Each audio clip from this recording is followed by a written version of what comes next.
Hello and welcome back.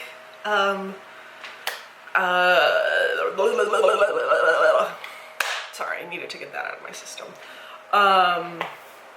Kirby's looking at me now. Hi. Okay, welcome back. Today we are talking about all the books I have read so far this year, which honestly is kind of a lot, low-key. So I have them biggest to smallest, but I'm just gonna talk about it in the order that I read it. So at the end of last year, I started reading Bird by Bird, and then this is a book that I got from my friend Lisa like a long time ago. It's about writing. It's almost like taking like a creative writing class, and this is probably something they would make you read. Kirby's probably gonna start working. He did it. Awesome. So it's Bird by Bird, sorry, I have notes. I'm trying to be better at these videos. So instructions on writing about life. So this honestly was like probably the best book to start with, like my journey of reading, just because it was half like inspiring and half just like informational. So it basically like unlocked my writing spirit and I was just like happy to just like go dive into like random, like there's a story I wrote.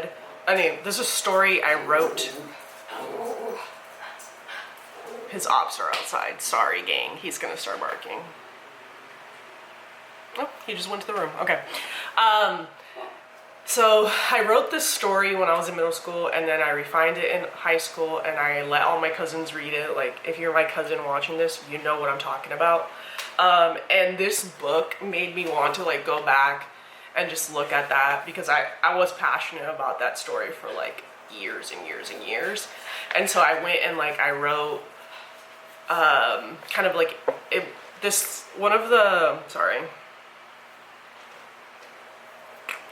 one of the assignments in the book was to write about like the backstory of a character in your book. So I did that for one of the characters in the story, and then it kind of just like unlocked this like writing bug in my brain, and was like, oh my god. This was also during most of the reading that I did for this was the week between Christmas and New Year's. And mostly because I wasn't working, so I had like a lot of time to like dive into new projects and stuff. And so it made me want to redo my blog online and just like write more creatively, I guess is the core of it. And then I had this other thing that I was writing, and it was basically just like essays about my 20s, things I've learned in my 20s, things I've done in my 20s, and just like things that maybe I would have done differently if I had the knowledge I have now, I guess. And it's just like I started writing it at like 24, 25.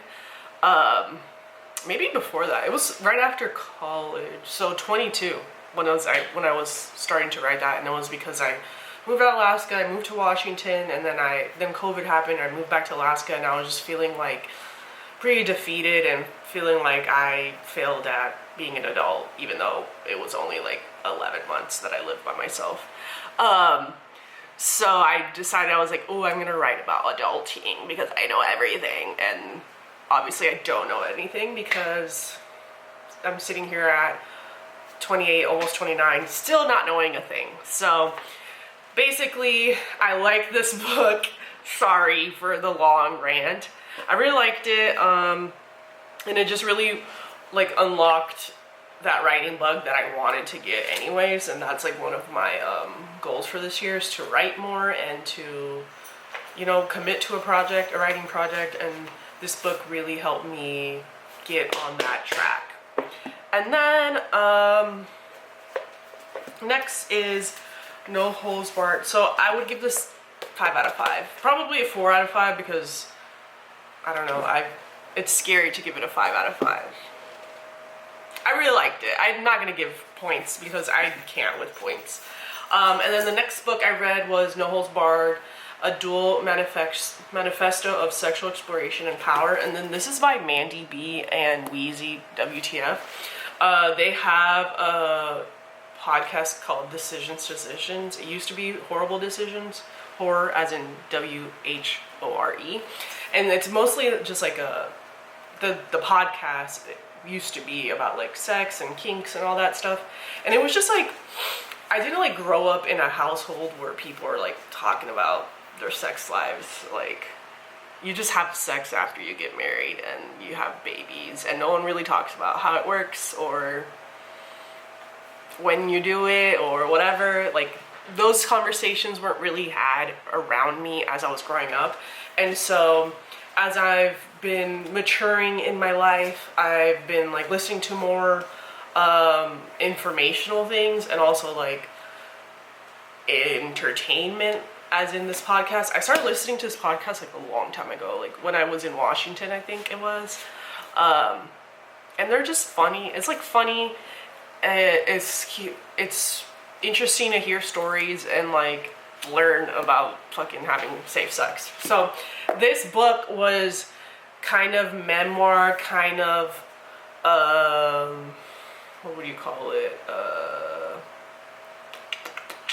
Educational, half memoir, educational, and a little bit of like motivational. And it's just like tackles like certain things that they've been through in their life, and they broke the book out in, I think it's 4. Yeah, pleasure, pain, progression, and power. And then they switched the chapters. So one chapter was Mandii, one chapter was Weezy, but they kind of talked about the same things in that whole section. I would give this really good. I liked it. I kept reading it. There was no like tough reads. It did make me sad in some parts because they do talk about like SA and like just hard shit that they went through in life. But I really liked it, and honestly, even though these are two completely different things, I feel like every book I've read has kind of made me come back to like my quote of the year, which is like to be more present in my life at the moment, and like not worry about the past, not worry about the future, and just like enjoy the moment. And probably doesn't make sense if you're just like looking this at face value of like this book made me feel that way, but there were certain parts of the book where it made me feel that way. Same with this. It's just like, this actually made me want to like journal more of when I'm happy, because I feel like I journal a lot when I'm stressed out or sad or mad at someone, and I never like actually document like the happy days or the funny moments of the day or the week. And I just want to be better at that, because, you know, what if someday these are the only memories I have? I need to remember the good parts. And then next book I read was Someone Who Will Love You in All Your Damaged Glory. This book, I won't say I love them as much as these two. It's a book of a bunch of different essays, or I guess stories, short stories about loving someone, or being in love, or just like love between different types of relationships. And there were some parts of the book that were really hard to get through. They were just like really long stories that I didn't really grasp the point of it until I was like done, and then I was like, oh, I think this is where they were going. I think my favorite part of this book, my favorite story was Rufus, which was a story about the dog. It's like dog POV of just like the dog kind of watching the owner fall in love, fall out of love, and also just, I feel like it shows of examples of like nonverbal cues of how to show someone that you care about them, I feel. Because like the dog knew the owner loved him, but there was parts of the story where like the owner was pissed off at the dog, basically. I'm not gonna get into it, but that was probably my favorite story. Like I said, some of these stories were like hard to get through because they were really long, and some of them were really nice. Like there was a story about a play, and that one made me cry. That one made me cry. So I would give this a good, not really, really good. Next book that I read was The Spender's Guide to Debt-Free Living, How a Spending Fast Helped Me Get from Broke to Badass in Record Time. So I bought this book like 10 years ago. Let's just say that, because I honestly don't remember when I bought this book. It was a while ago. And of course I never read it because you're a bitch. Me, this bitch, is not debt free and has never successfully done a spending fast. And so that is kind of my goal for this. One of my goals for this year is to like end the year with less debt than I started it. And obviously eventually just like be financially free and like actually completely out of debt. And this book kind of reiterated a lot of things I'm already kind of doing in my life. It encouraged me to keep going in the things that I do already, and then possibly just like being harder on myself and being more committed to like not spending. Like if I say I'm not gonna spend, if I say I'm not gonna go out, just say fucking no to people. Like I don't know why to hang out with people I think I need to spend money, and I don't. And if I do, maybe I don't need to hang out with that person for now. And so in this book, she spent a whole year without spending anything but bills, which is so hard because I've tried. Restarting today again, May 11th, no more spending money. And then the last two, so this one, As You Think, is a really short read. It was only, let's see how many pages. It was less than 100 pages.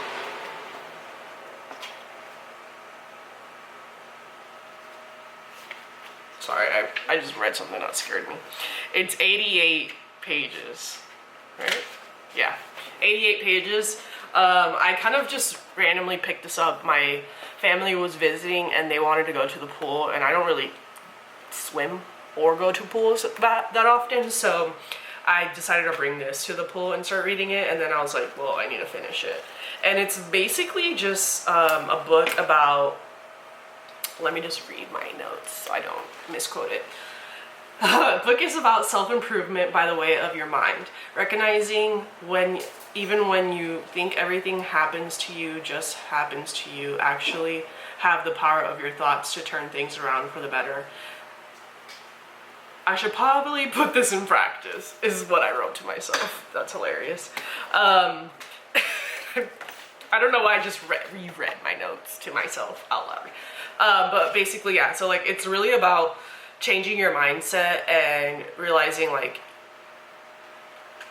you have the power of how you react to things, and obviously you can't control your circumstances and your surroundings, but by the way of positive thinking, you can kind of control the outcome of the things around you, if that makes sense. I did tell myself I need to like have a random quote that I can pick for all of these, and I didn't do it. So let's do it for today, for this one. Circumstance does not make the person. It reveals a person to himself or herself. So basically, yeah, what I grabbed from this was, from this quote right now, we are deep diving, basically is like the way you react to the circumstance that you're put in, is what makes you and the circumstance. So like, if it's raining outside and you decide to have a negative mood because of the rain outside, then you are in fact negative. Whereas like, yes, it can be raining, but you could just put a jacket on and go on about your day and not complain about the rain type of shit. That was probably a dumb example, but was the fastest thing I could get to. And lastly, this book was fire. Like, this is, okay, so this is probably the only fiction, where I guess this one is fiction too, but this is one of the fiction books I read, so it's not about self-improvement.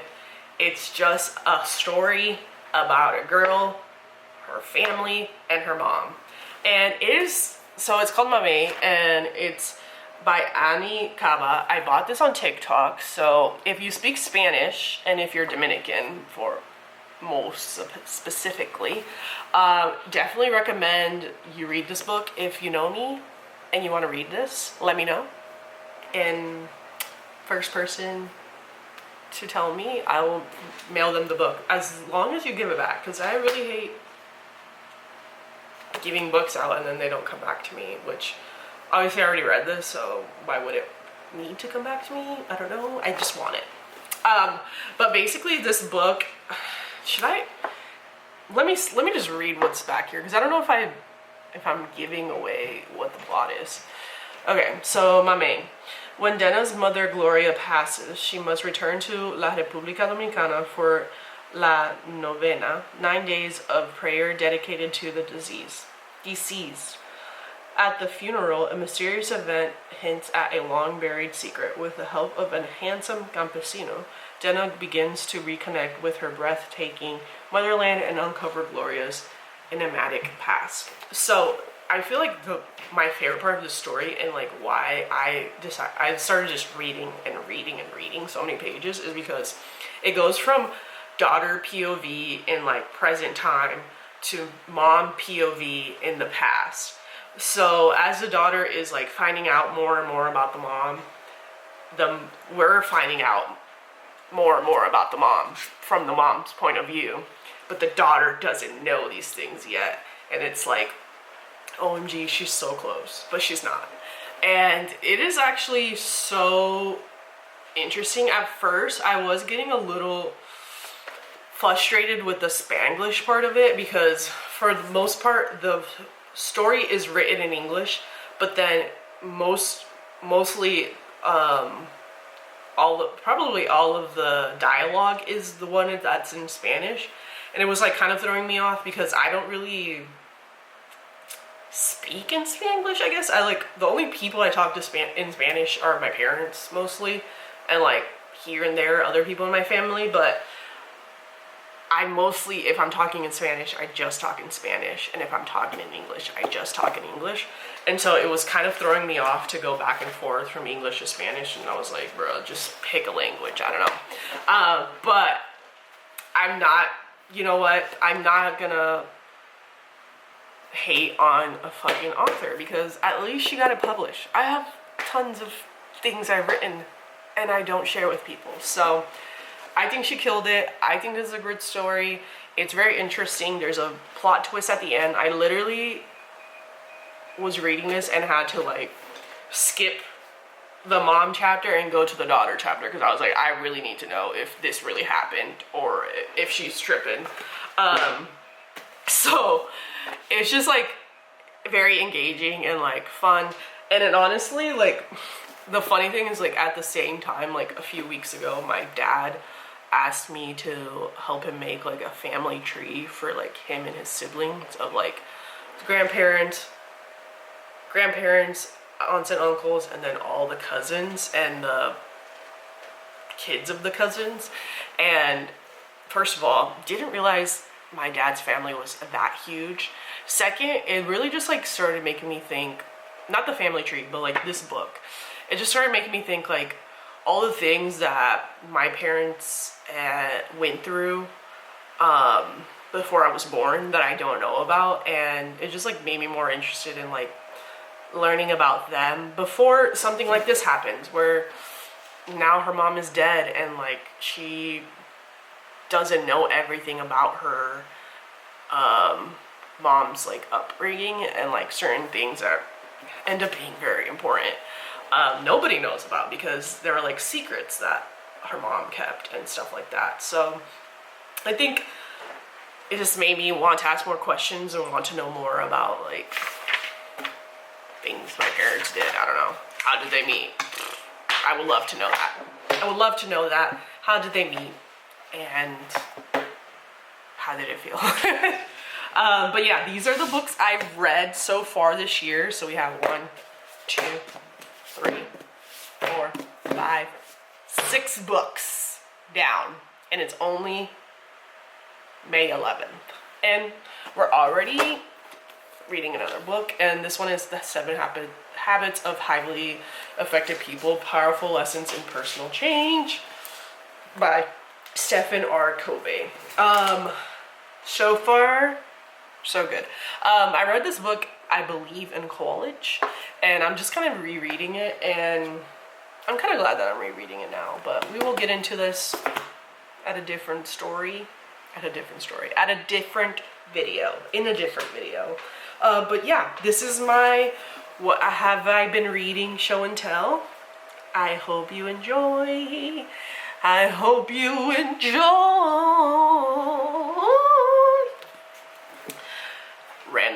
Random note, just to end this, and I just randomly thought about this, but my friend Tori was asking me, what even is your YouTube channel? Like, what do you do on there? And I really didn't know what to say, because what am I doing on here? Like, I'm literally sitting in my kitchen dining area talking to a camera. So this is what I do, Tori. This is what I do. I talk to a camera about things, and sometimes I show things. But that's all. Thanks for watching. Bye.